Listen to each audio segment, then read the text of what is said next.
Like I said, I'm going to do a little video. You got storage up ahead.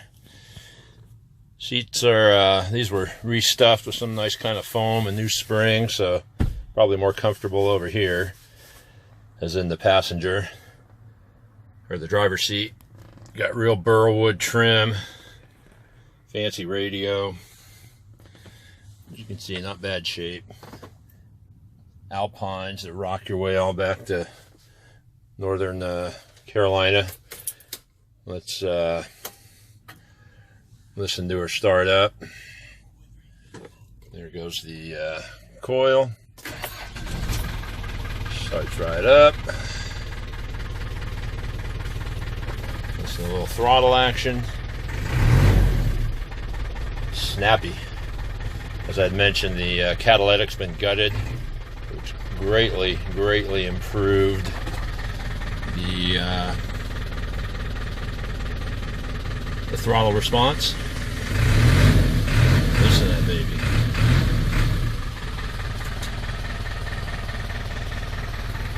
Alright, I'm gonna move her a wee bit so we can start her up, get her away from the gate. Look at that, it comes with a suicide knob. Don't tell anybody. Wow, I've driven this thing since that catalytic came out. Oh shit, man, those are some grabby brakes.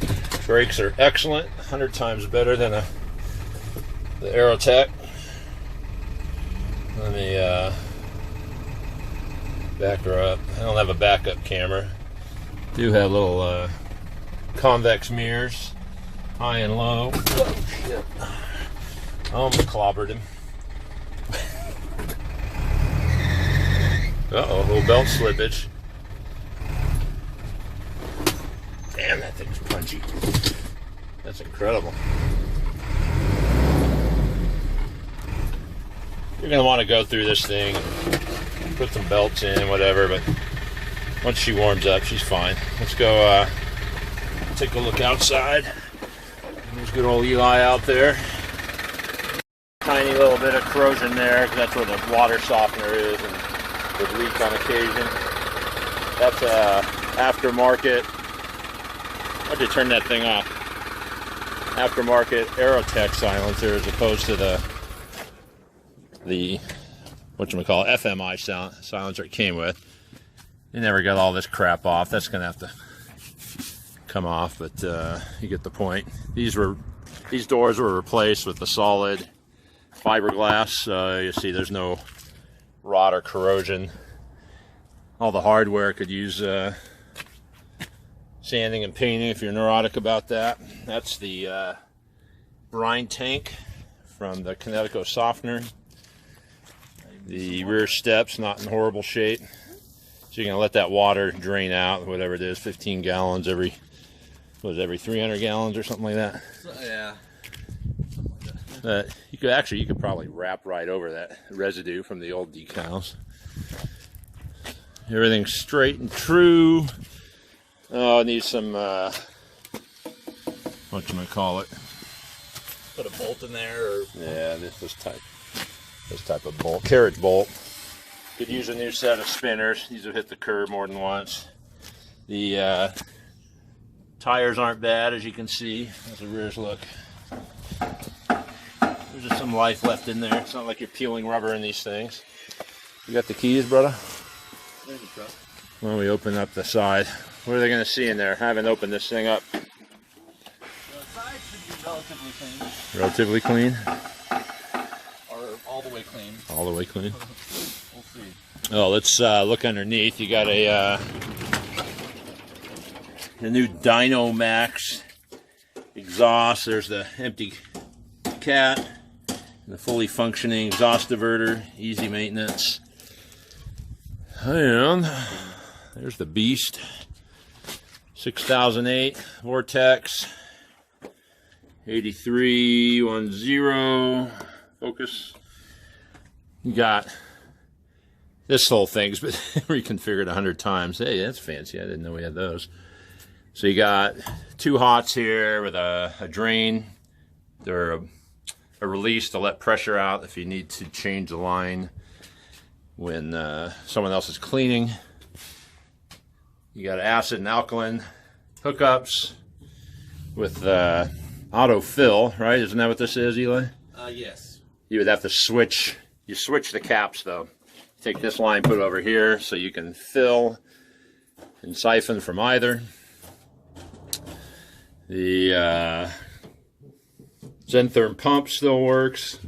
This Zentherm heat exchanger was replaced early on and put on a taller pedestal. And cap pump's got a roof on it to keep all the crap from getting under there. That was helpful. 1500 psi general pump. APO, which was used like 12 hoses. One's on the back that come over to this custom one of a kind, well, maybe 5 of a kind Green Glides manifold. So it's 6 into 2. You cap one of these off and you could run like at least 5,000 feet off this truck and it'd still have more power than anything. 2 dead pressure reels. Electric. Uh-oh. You gotta push it a certain way. No, there it goes. Push it in. You're gonna need to go to Radio Shack and buy a new button there. That's all accessible from here. That one's a little notchy, but it works. I just got used to pushing it. Yeah. The motor's banded in. These things would notoriously move off if you didn't hold them down. And then got some extra belts, shelving. All that tank alone's probably worth $3,000. This 6008 blower was replaced at one point, as was the cap pump. That Kinetico softener, that was a $3,000 water softener. That they're awesome. If you never had one, there's no maintenance other than just keeping salt in there, and then once a year you take it all apart and clean out the crud. And you're probably asking, what's this? The hell is this, Eli? One time the waste tank wouldn't shut off. Oh, the high water. I think that's all replaced now, and it's not Yeah. an issue. So that was just The like Harwell instructions. switch wasn't working. So there's a way to bypass that, because if that thing fails, the unit will turn off, and you bypass it. Hasn't done that in years. Yeah. I mean, we were running this truck every day up until you got the new Everest. And I think this thing will. Or I'll just easily take it out right now and go clean. Oh yeah. Every day. If you can see back here, see that lumber? That what the heck's going on there? That keeps the tank from swelling back and forth, because the baffle walls inside the tank pulled away. You can see where they were welded back there, somewhere back there with those hot spots, which was a stupid idea. So what we did is we put L brackets in there and then nut and bolted the baffle walls, but didn't tighten them up so they can move, a quarter inch in either direction. And that keeps the tank walls from expanding in and out as you're sloshing around.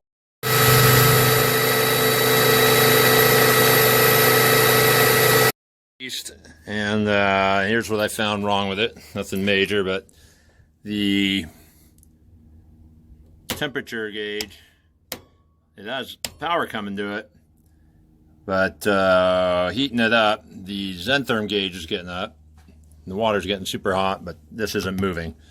So could be the dial, which is certainly replaceable, the gauge I should say, or the sensor here, which we did take apart, but probably could use some dielectric grease in there. And where I'm at right now, we got no tools or nothing. So could be that. The only other issue I saw was the GPH meter is slightly rising when the trigger's not pulled, which usually means one of these hoses might have a pinhole leak. So you can either cut them and recrimp them, or reclamp them, or replace them. They're probably 5 years old. I think here's the chem pump. I think I would just replace them for a few bucks. This fitting here, that should be redone. That's the hose that feeds this manifold.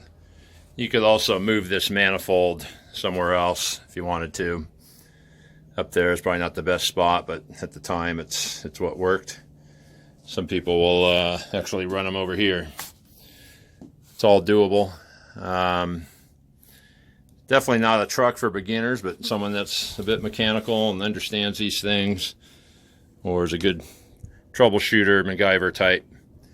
But for the price, just the components alone, and the tanks and the exchangers and that waste tank, and the box and chassis and everything else, good Lord, it's a bargain.